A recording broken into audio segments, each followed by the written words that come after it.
നമ്മുടെ കൊട്ടാരക്കരയിൽ നല്ല കിടിലം ബിരിയാണിയും അതുപോലെ തന്നെ ഒരുപാട് വെറൈറ്റിയിലുള്ള അൽഫാമും മന്തിയും ഒക്കെ കിട്ടുന്ന ഒരു കിടില സ്പോട്ട് നമ്മുടെ കൊട്ടാരക്കരയിലെ കൈമാസ് ബിരിയാണി. അടിപൊളി ആംബിയൻസിൽ ഫ്രണ്ട്സുമായിട്ട് ഫാമിലി ഒക്കെ ആയിട്ട് വന്നിരുന്ന് ഫുഡ് കഴിക്കാൻ പറ്റിയ ഒരു കിടില spot. Chicken biryani, mutton biryani, beef biryani, ഇറച്ചിച്ചോറ്, അങ്ങനെ ഒരുപാട് വെറൈറ്റീസിലുള്ള ഫുഡ് ഐറ്റംസ്.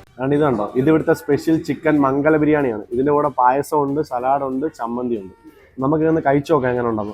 നന്നായിട്ട് വെന്ത് നല്ല ജ്യൂസി ആയിട്ടിരിക്കുന്ന ചിക്കനും അടിപൊളി മസാലയും ആ ബിരിയാണി ഉണ്ടല്ലോ, എനിക്ക് ഒരുപാട് ഇഷ്ടപ്പെട്ടു. നിങ്ങളൊരു ഓഫീസ് എംപ്ലോയോ അല്ലെങ്കിൽ സ്കൂൾ കോളേജോ സ്റ്റുഡൻസോ ആണെങ്കിൽ നിങ്ങളുടെ ID കാർഡ് കാണിച്ചു കഴിഞ്ഞാൽ ഈ ഒരു സ്പെഷ്യൽ ചിക്കൻ മംഗല ബിരിയാണി 20% ഡിസ്കൗണ്ടിൽ തിങ്കൾ മുതൽ വെള്ളി വരെ നിങ്ങൾക്ക് ഇവിടെ നിന്ന് കഴിക്കാവുന്നതാണ്. ആൻഡ് ഇത് ഇവിടുത്തെ ബീഫ് ഇറച്ചിച്ചോറാണ്. സ്പൈസിനെസ് ഒക്കെ ഇഷ്ടപ്പെടുന്നവർക്ക് കഴിക്കാൻ പറ്റിയ ഒരു കിടിലൻ ഐറ്റം. ആൻഡ് ഈ ഇരിക്കുന്ന ഒരു ഐറ്റം കണ്ടോ, ഇത് ഇവിടുത്തെ സ്പെഷ്യൽ സ്റ്റാർട്ടർ ആണ്, ചിക്കൻ സാറ്റെ. ഇതാണ് മക്കളെ അൽ മുർഗ് മുസല്ലം. പേര് കേട്ട് നിങ്ങൾ ഞെട്ടയൊന്നും വേണ്ട, പേര് കേട്ട് നിങ്ങൾ ആരും പേടിക്കണ്ട, സംഭവം ഒരു കിടില സാധനം തന്നെ. തന്തൂരി ചിക്കൻ അവരുടെ സ്പെഷ്യൽ മസാലയൊക്കെ ഇട്ട് ഉണ്ടാക്കി എടുക്കുന്ന ഒരു കിടുക്കാച്ചി സാധനം. ബട്ടർ നാന്റെ കൂടെ കഴിക്കാൻ പറ്റിയ ഒരു കിടിലൻ കോംബോ ആണിത്. നമ്മുടെ കൊട്ടാരക്കരയിൽ 4.5 സ്റ്റാർ റേറ്റിംഗിൽ നിൽക്കുന്ന ഏക റെസ്റ്റോറന്റ് ആണ് ഈ കൈമാസ് ബിരിയാണി റെസ്റ്റോറന്റ്. ഇതൊക്കെ കൂടാതെ ഇതേ ടേസ്റ്റിലുള്ള ബിരിയാണി നിങ്ങൾക്ക് കല്യാണ ഫംഗ്ഷനിലോ അതുപോലുള്ള പാർട്ടികൾക്കോ ഓർഡർ ചെയ്യണം. ഇവരുടെ തന്നെ കാറ്ററിംഗ് സർവീസ് ആയ കൈമാസ് കാറ്ററിംഗുമായിട്ട് കോൺടാക്ട് ചെയ്താൽ മതി. നമ്പർ ഞാൻ താഴെ ഡിസ്ക്രിപ്ഷനിൽ കൊടുത്തേക്കാം. നിങ്ങൾ ഇവിടെ വരുവാണെങ്കിൽ മസ്റ്റ് ആയിട്ട് ട്രൈ ചെയ്യേണ്ട ഒരു ഐറ്റം ആണ് ഇവിടുത്തെ ഈ ചിക്കൻ മംഗല ബിരിയാണി. നിങ്ങൾക്ക് ഉറപ്പായിട്ടും ഇഷ്ടം. ഓൺലൈൻ ഡെലിവറി ആപ്പായ സ്വിഗ്ഗിയിൽ നിന്ന് നിങ്ങൾക്ക് ഇവിടുന്ന് ഫുഡ് ഓർഡർ ചെയ്യാവുന്നതാണ്. അപ്പോൾ ഇതിന്റെ കറക്റ്റ് ലൊക്കേഷൻ വരുന്നത് നമ്മുടെ കൊട്ടാരക്കരയിൽ നിന്ന് തിരുവനന്തപുരം പോകുന്ന വഴിക്ക് ഓക്സിജന്റെ തൊട്ടിപ്പുറത്തായിട്ടാണ്.